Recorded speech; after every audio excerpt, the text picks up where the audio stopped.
आने वाली 1 नवंबर साल 2025 से बैंकों के नए नियम लागू होने वाले हैं। कुछ अहम बदलाव होंगे और जाहिर सी बात है कि बैंकों के नियमों में अगर बदलाव होगा या फिर नए नियम लागू होंगे तो उसका सीधा असर आपके बैंक में रखी हुई संपत्ति पर पड़ने वाला है, आपके पैसों पर पड़ने वाला है। केंद्र सरकार ने कहा है कि 1 नवंबर 2025 के बाद जितने भी बैंक अकाउंट होल्डर हैं वो सभी के सभी अब 4 नॉमिनी रख सकते हैं। पहले क्या होता था, पहले आप 1 नॉमिनी या फिर मैक्सिमम 2 नॉमिनीज आप रख सकते थे, लेकिन अब 4 नॉमिनीज आप रख सकेंगे, यानी 4 लोगों के आप नाम दे पाएंगे। ऐसे में आप क्या समझते हैं कितना ज्यादा फायदा होने वाला है बैंक अकाउंट होल्डर्स को? आई थिंक फायदे की बात यह है कि कई लोग ऐसे होते हैं जो ओल्ड एज में कर देते हैं इन चीजों को। आपको नॉमिनी एक बहुत ही लिमिटेड क्राइटेरिया मिलता है बनाने का, लेकिन इसमें आपको और भी बहुत तरीके की छूट मिल रही है।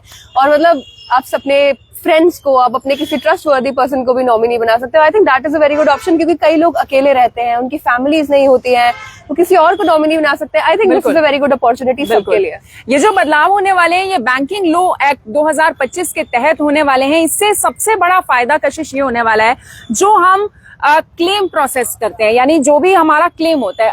अनफॉर्चुनेटली कई बार क्या होता है, जो बैंक अकाउंट होल्डर होते हैं, जिनकी संपत्ति होती है बैंक के अंदर, उनकी दुर्घटना से या फिर किसी भी कारणवश उनकी मौत हो जाती है, वो दुनिया को छोड़ जाते हैं। उसके बाद सवाल ये उठता है कि आखिर उनकी संपत्ति का हकदार कौन होगा। कई बार क्या होता है, जो नॉमिनी होता है वो भी इस दुनिया में नहीं होता। उसके बाद काफी ज्यादा बार हम ये देखते हैं कि बहुत बार ये होता है, एक्चुअल में होता है कि जो मामले होते हैं वो कोर्ट में लटकते रहते हैं कई साल तक, पता ही नहीं चलता कि हकदार आखिर है कौन। बिल्कुल, लेकिन इसका अब फायदा सीधे तौर पर लोगों को होगा, बच्चों को होगा, जिनका नाम होगा नॉमिनी में, उनको इस चीज का फायदा जरूर होने वाला है। ऐसे में क्या कहना चाहेंगे, क्योंकि आरबीआई का फैसला है, सभी बैंकों के लिए ये एक ही नियम रहने वाला है। मेरे हिसाब से इसका बहुत ही पॉजिटिव इम्पैक्ट पड़ने वाला है, क्योंकि ऑलरेडी जो पहले केसेस चल रहे हैं उनका मैं ज्यादा नहीं कह पाऊंगी कि क्या होने वाला है, लेकिन फर्दर मोर अगर जैसे लोग इस चीज को करते हैं कि अगर आप 4 नॉमिनी बना रहे हैं तो आपके पास एक 15 दिन का टाइम मिल जाएगा आपको बैंक की तरफ से कि रफा दफा कर दो इस चीज को खत्म कर देना चाहिए, ताकि ये केसेस जो है कोर्ट में ना जाए। और ये आपने बात बहुत अच्छी बताई। देखिए 15 दिनों के अंदर अंदर बैंक को भी सेटलमेंट करनी होगी। पहले क्या होता था, कई महीने तक बैंकों के चक्कर जो नॉमिनी होते थे उन्हें लगाने पड़ते थे, लेकिन अब पूरे ट्रांसपेरेंसी के साथ ये काम होने वाला है, पूरे साफ सुथरे तरीके से काम होने वाला है। अब ये जो प्रोसेस होने वाला है ये किस तरीके से रहने वाला है, यानी जो लोग जो बैंक अकाउंट होल्डर है वो नॉमिनी कैसे बना सकते हैं। 2 रास्ते होंगे। देखिए सबसे पहला रास्ता तो यही होगा कि आप जो 4 नॉमिनी है उनको एक साथ आप जोड़ सकते हैं। वो जोड़ने के बाद क्या होगा, क्योंकि बहुत सारे लोग ये सोच रहे होंगे कि अब हकदार कैसे बनेंगे वो चारों के चारों, तो उसमें ये होगा कि आपको 100% का हिस्सा रखना होगा, वो आप डिवाइड कर सकते हैं। कई बार क्या होता है कि 4 बच्चे हैं, बिल्कुल सपोज 4 बच्चे हैं, और उनमें से आप पहले बच्चे को थोड़ा ज्यादा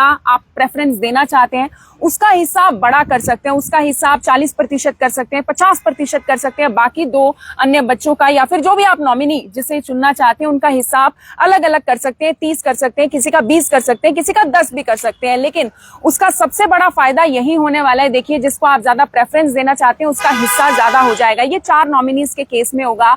और देखिए इसमें खास बात यही रहने वाली है कि जो टोटल होगा, सम होगा, वो 100% तक का रहने वाला है। अब दूसरे अगर मैं केस की बात करूं, जो दूसरा ऑप्शन है उसमें एक एक करके आप नॉमिनीज को जोड़ सकते हैं। और ये जो आपको एक एक करके नॉमिनीज को जोड़ना है, ज्यादातर जो लॉकर में हम जो अपना गहने रखते हैं, जो हम अपनी संपत्ति रखते हैं, उसके ऊपर ये हमारा जो दूसरा वाला है वो रहने वाला है। आप एक एक करके नॉमिनी को जोड़ सकते हैं। ऐसे में क्या समझते हैं, 4 नॉमिनीज। कई बार हम कशिश ये भी देखते हैं कि आप जो ज्यादा भरोसा होता है वो अपने किसी नेबर पे भी करते हैं, अपने किसी फ्रेंड पे भी करते हैं। अगर आपके बच्चे नहीं है, आप किसी और को नॉमिनी बनाना चाहते हैं, तो वो भी इस चीज का फायदा ले सकते हैं। मेरे हिसाब से जैसे हम नॉर्मली देखते हैं बैंक अकाउंट्स में मोस्टली पेरेंट्स ने अपने स्पाउस को, अपने पेरेंट्स को बनाया होता है। जैसे अगर मैं अपने की बात करूं, मैं अपने पेरेंट्स को नॉमिनी बनाया है, और उस चीज को एक ओवर द टाइम बहुत ही ज्यादा मुश्किल हो जाता है कि चलो टाइम के साथ यू नेवर नो क्या हो जाता है। लेकिन इस चीज से आपको ये फायदा रहने वाला है कि आपके जो 4 नॉमिनी होंगे उनमें से जो आपके प्राइमरी नॉमिनी है वो आप कुछ अपने फैमिली को रखना, आप वो रख सकते हैं। लेकिन उसके बाद सेकेंडरी कुछ लोग चाहते हैं कि उनका पैसा चैरिटी में जाए, वो चैरिटी को रख सकते हैं। आप अपना रेशो डिसाइड कर सकते हैं कि कितना रेशो किसको जाना चाहिए। और वो मेरे को सबसे अच्छी बात लगी है, बिकॉज एक विल हो जाती है, काइंड ऑफ आपकी विल बन गई है जो बैंक के पास सबमिटेड है। जिसको प्रायोरिटी देना चाहते हैं आप दे सकते हैं।